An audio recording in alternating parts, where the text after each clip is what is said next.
Ciao a tutti, ciao a tutti amici, ben ritrovati.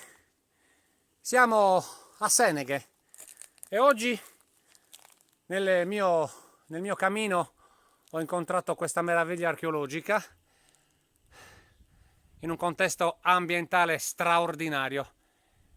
Siamo praticamente nel versante orientale del Montiverru e questo è il nuraghe Ruju. Pazzesco, pazzesco! Dove l'hanno costruito, amici miei? Dove l'hanno costruito?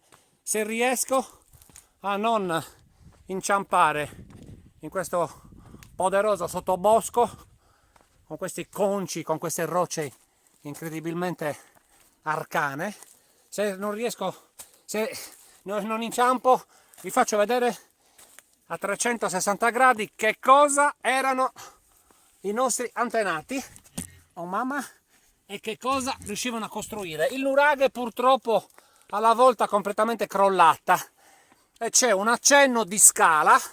La volta crollata mi riferisco a questa. Eccoci qua. Quello dovrebbe essere l'ingresso a ovest, ma non lo so.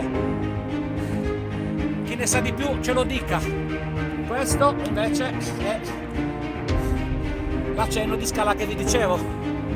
Mamma mia, purtroppo non ho i pantaloni lunghi, se no mi sarei incuneato.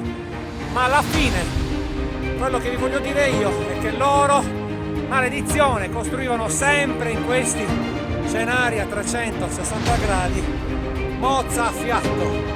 C'è da far cadere la mascella che è la mandibola.